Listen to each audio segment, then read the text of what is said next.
Good evening. And to you, good day. As humans, we tend to let the past define us and... Stop. Would you like to change that? We choose Thank you. to let the past define us. Thank you.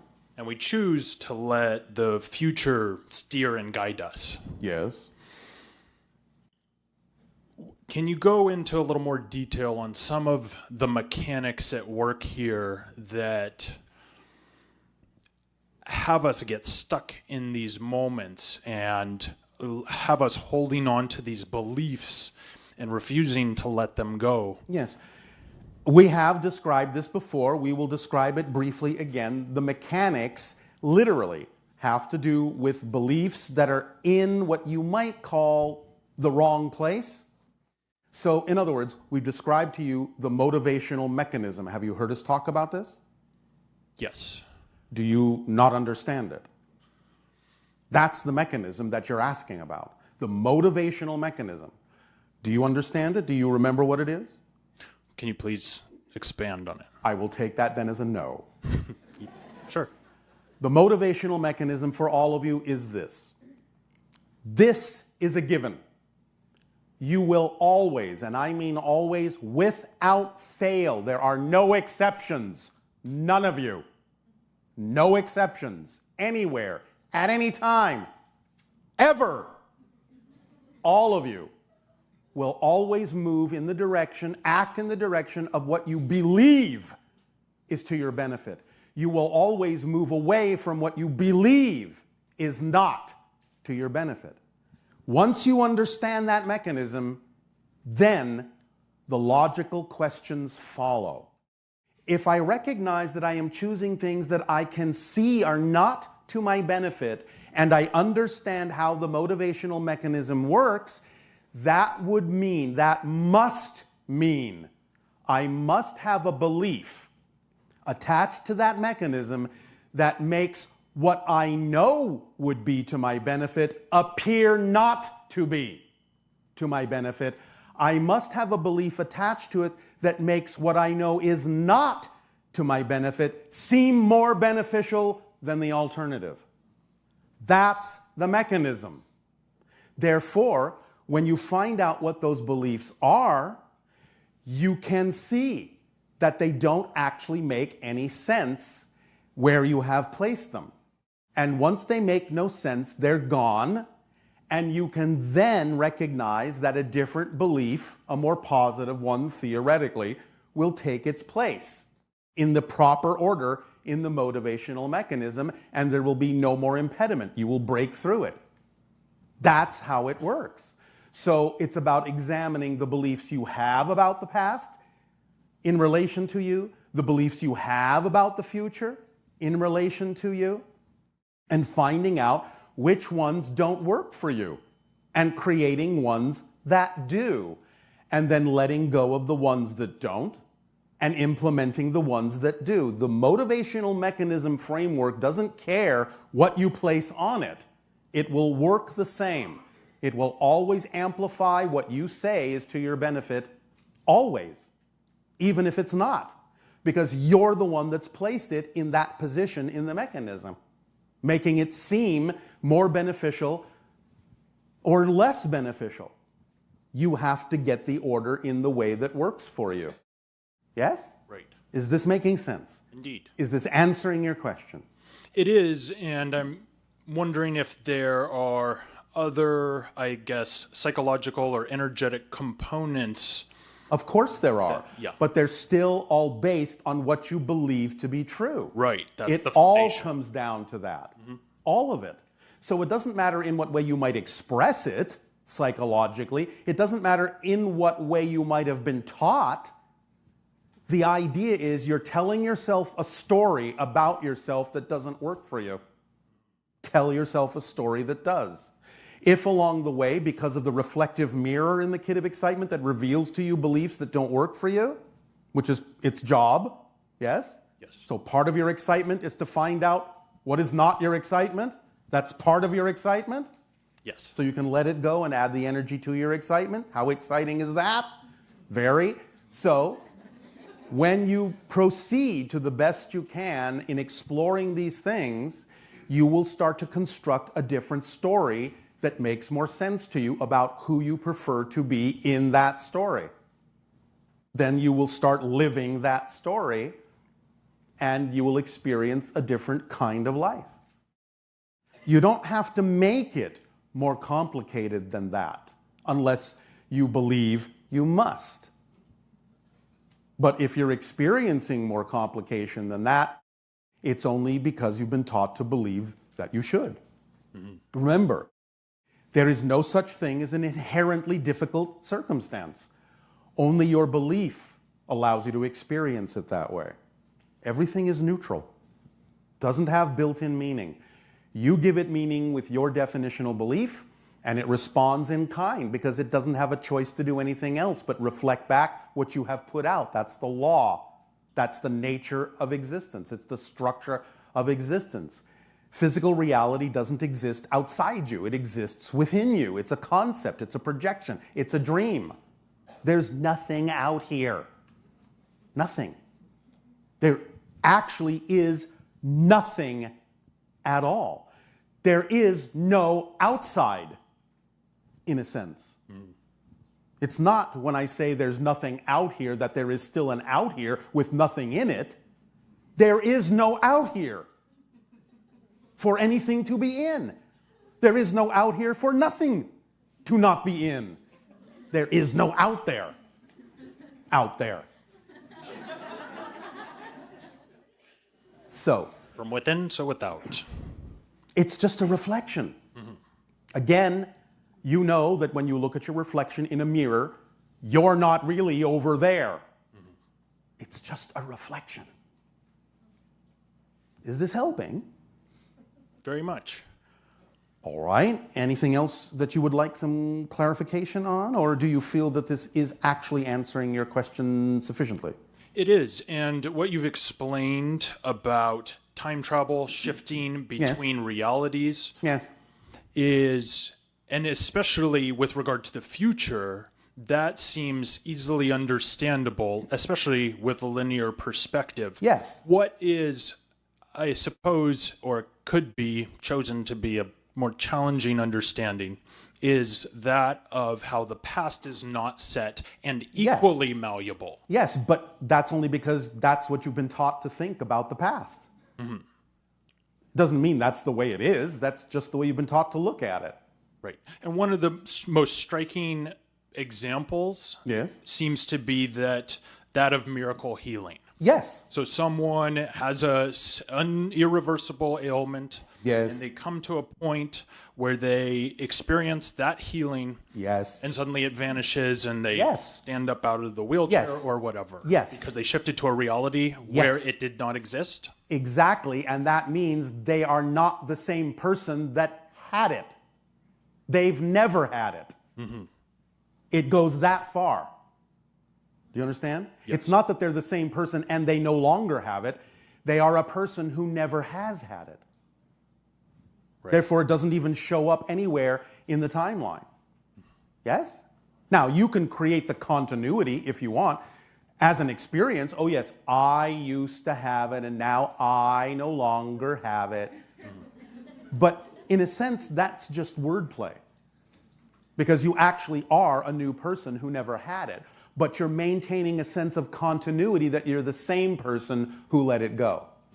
That's just the way you need to experience it for yourself so that you can gauge that you have changed, that you have grown, that you have made something else happen. That's your way of knowing you've become a new person. You're just using language that makes it seem as if you're the same person when you're not. That's all. Okay. So it's the difference, as we say, between describing an experience and actually describing the mechanism that causes the experience. Big difference. Big difference. That's why many of your definitions are outdated, old-fashioned.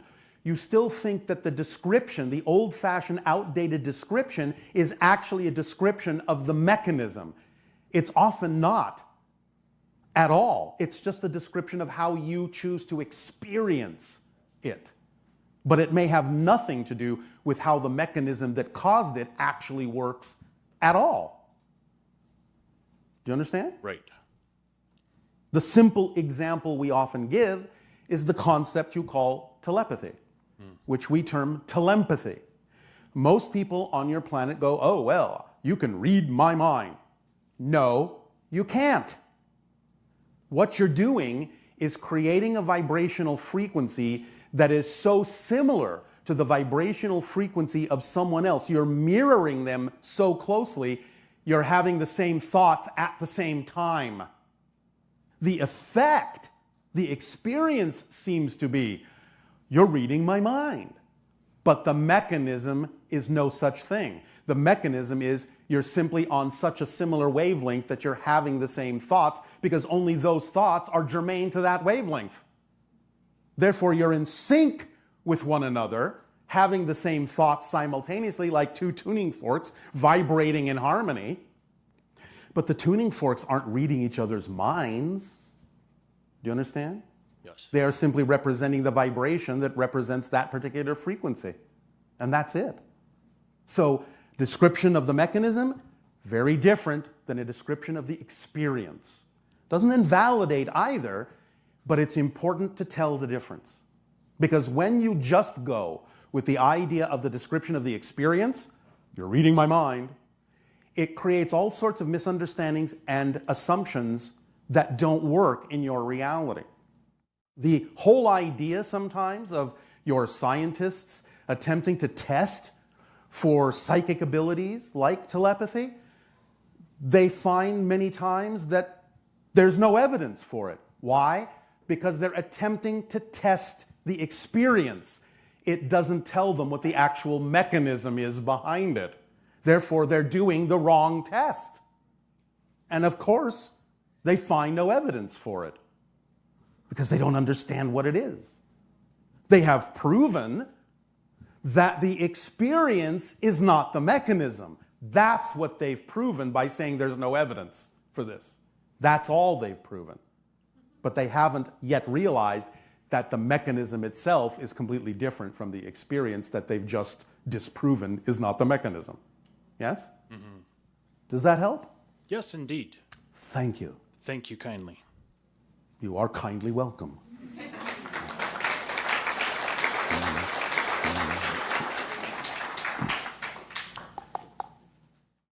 Hi. Annie, you good day. Hi. So I'm new. So You are? What, you were just born? I mean, new to you. Oh, all right. Then we must be new to you. Yeah. What a coincidence. So I hope this question doesn't make you want to energetically smack me. I'm sure it's been asked many times before. Well, if it does, then probably that would be a good thing for you. Okay, maybe. I'm having these high-pitched frequencies that people have heard about on Yes. the internet, and I've read about it, but they're not stopping. Yes. And I've been doing a lot more meditation and opening up a lot more to a lot of things spiritually. All right. So they're kind of getting annoying, and I've They're asked. getting in the way? No, they're just like they're there. They're kind of annoying sometimes. Why are they annoying? What do you think? High pitched noise in my ears. Yes, so what? What is it preventing you from doing? Nothing. But why are they there, and are they ever going to go away? Yes, when you catch up to the frequency, when you match the frequency. Okay. So how do why are they there now, and what can I do to catch up faster? Because they are annoying to me a little bit. All right. Do you remember what we just said about the idea of the formula of acting on your passion to the best you can with no insistence, no assumption about the outcome? Yeah. Are you doing that all the time? I am. Are you sure? I mean, I'm acting on it big time. Yeah. I am. I'm starting a whole new company. I'm doing it. But it's work too, so... I beg your pardon? There's also work involved. So what? No, I am acting on my passion. I really am. And that's Are when you this all doing it in started. the most exciting way you could be doing it? That means no, because you hesitated. You see, when it's yes, there's no hesitation. So the fact that I asked that question and you hesitated means no. So what could you be doing, or what way could you be doing it that's more exciting than the way you're doing it? I have to work a part-time job while I'm doing this, and I don't want to, but I have to. Why do you have to? Money. Here it comes. I just have to right now. I have to, Do you understand Just for a that little bit. it's okay if that's true, But do you understand that this is your insistence? It's just part-time, but Here comes the smack. oh, yeah, okay. That's fine. You're I not told you I'm going to new. get away with this. Okay. Do you understand our definition of abundance? I've heard it. You can... Would you like to hear it again? Yes, please. Are you paying attention? I am. Are you sure? Yes. All right. Abundance is the ability to do what you need to do when you need to do it. Abundance can come in many forms. We understand on your planet, money is one of the symbols of abundance. Symbol of abundance. It's not abundance, it's a symbol of abundance. There are other symbols of abundance, other forms. Being given a gift freely is a form of abundance. Synchronicity is a form of abundance because it brings you what you need in perfect timing.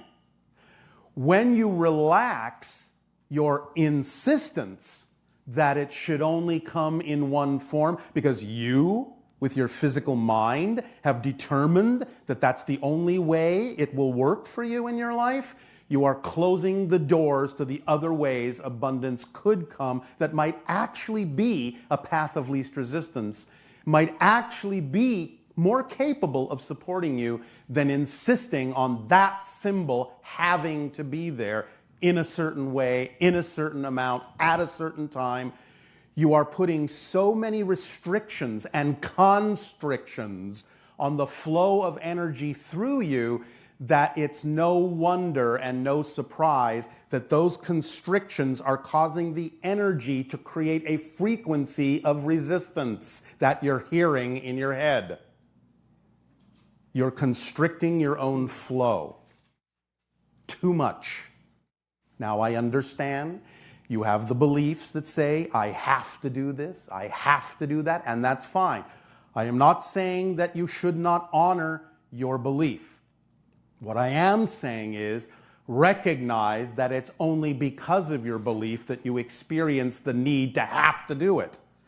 And the more you are capable of taking whatever time you can take, you are willing to take, you feel comfortable taking, to act on your excitement, will allow, over whatever time you're comfortable for it to take, will allow your excitement to start proving to you it can support you, it can sustain you, it can propel you, it can expand you. And bit by bit, again, at whatever rate your belief system is comfortable with, you will start letting go of what you now insist you have to do and start doing what you need to do. Remember, it's not about what you want to do. It's about what you need to do. Is this making some sense? Yes. Is this helping? Yes. So the idea is to allow yourself to look at the ways in which you are choosing to do things based on what you think it must be because of the beliefs you have that are restrictive beliefs, and start relaxing them a little bit and looking around for different ways to perceive and define things so that you can do things in a way that are more in alignment with who you prefer to be, which will allow your energy to flow more easily, allow you to relax those constrictions, and diminish the resistance vibrations that you're experiencing that are translating into that pitch. Okay. Is this helping? Yes. Can I ask one more question? Yes. I've been working with crystals a lot, and I know you have your crystals, and I haven't caught up in that area yet. But can you address crystals in general? Yes. In general, they fall into the category of what we call permission slips. Permission slips are simply any tool, any technique, any ritual, or any object that, according to your belief system, will allow you to circumvent your belief system. Therefore, it allows you, with your belief system, to give yourself permission to change your belief system. But you're the one changing it. It's just that you believe that the permission slip will help you do it, and that's fine. Okay, so these, like the quartz here and the spear there, you don't think that energy, that Of course they are own? energy. Of course they are reflective of consciousness. But what I'm saying is they are reflective of it. They're not causing it. Okay. They're reflective of what you yourself decide is true for yourself. Got it. Okay. Make sense? Yeah. Last one, really quick. Sorry. I've been seeing black crows like constantly in Yes. weird ways. Like it's very obvious that it's a sign. It's not just like Synchronicity, yes. constantly all the time. And I'm trying to figure out what does this mean? And it's like, All right, well, there's a couple of ways you can look at the symbol. First of all, by not necessarily allowing yourself to really go with the flow, by experiencing this constriction. Remember, insistence equals resistance. Remember that formula. Insistence equals resistance. Yes? So by not relaxing that insistence, you're kind of, and by experiencing these things that seem to hold you back, that make you feel like it's holding you back, you're kind of taking the path, well, I'll just put it this way, you're kind of taking the path of death. Yes? So, what's a large group of crows called? A murder of crows. So, in one sense, the crows are showing you that you're taking the path of death. But on the flip side, also, crows are known for going, ooh, shiny. Ooh, shiny. And being fascinated by things that shine, that glitter, that glow, attracting their attention. So they're attempting, as a synchronistic symbol, to reflect to you, just focus on the light. Yes? That will move you forward and take you away from the need to constantly follow the path of death. okay. Does this help? Yeah. Thank you. Thank you. Thanks.